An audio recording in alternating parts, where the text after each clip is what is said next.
Have you ever wondered who measured the size of the Earth? So about 1,000 years ago, a legendary Persian Muslim scientist measured the circumference of the Earth from his hilltop observatory not far from Lahore, the cultural capital of Pakistan. Which, by the way, you should definitely visit.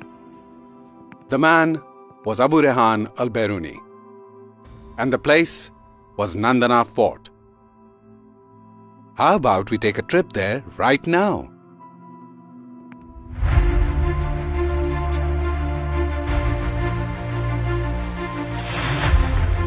On the magnificent salt range of Punjab, you can see a historical wonder. The ancient Nandana Fort, standing tall on the lush green plateau of Potohar.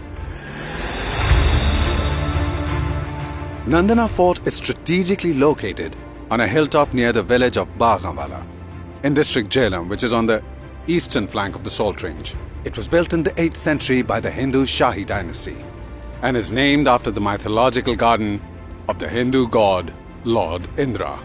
It's accessible from both the motorway and GT Road. The fort was built for the surveillance of the Nandana Pass and as a deterrent for invaders.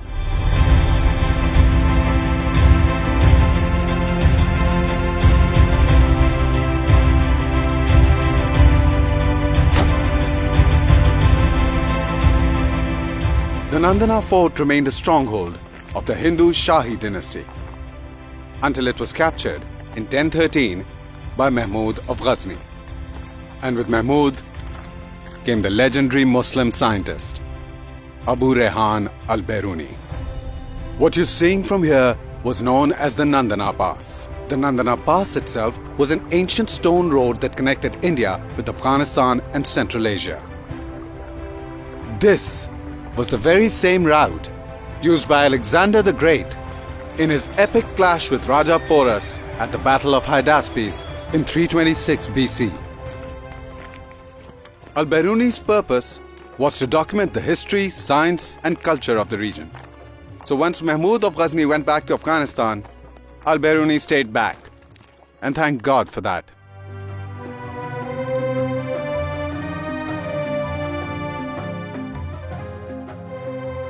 I am standing at the very spot where Abu Rehan al-Biruni had his observatory in the 11th century.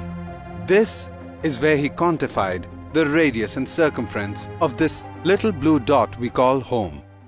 Abu Rehan al-Biruni, being a mathematical visionary, combined algebra and trigonometry to solve the epic problem of calculating the size of the Earth.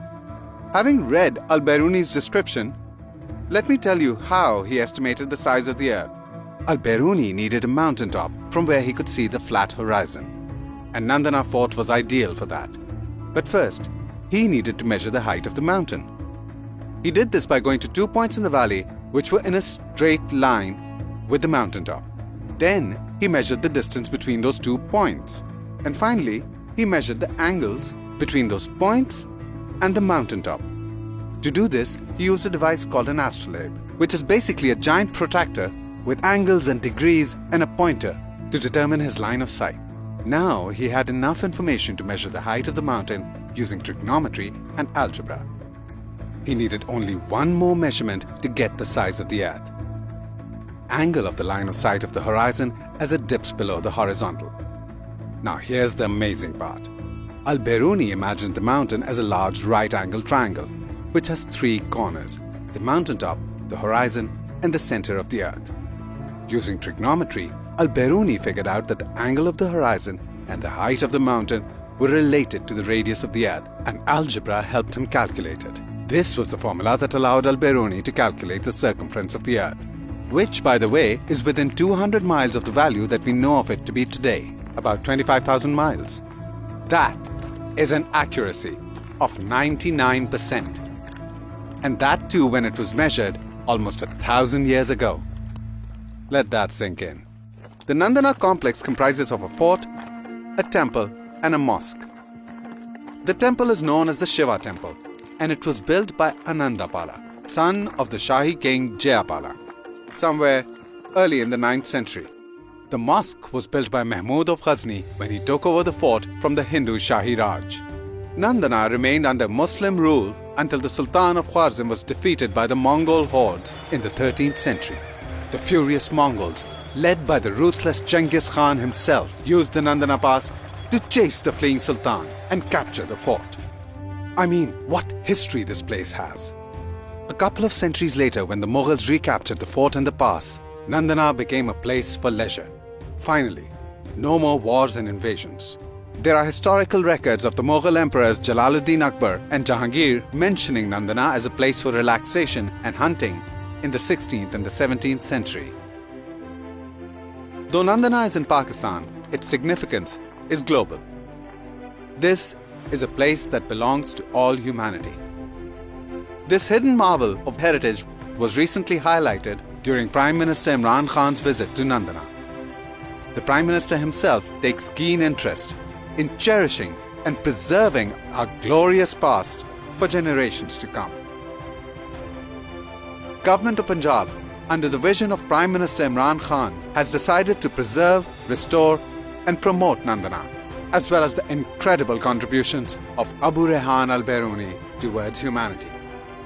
The first step towards making this dream a reality is the formation of the Radius, which will include 7 historical sites from the region, including Nandana Fort, Shiva Temple, Katas Raj, Tila Jogiyan, Kyora Salt Mines, Malat Fort and Takht-e Babri.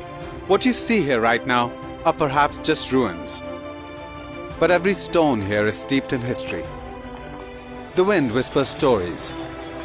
The skies have borne witness to the kings and heroes who have made our world what it is today. Come and have a look. We're right here, waiting.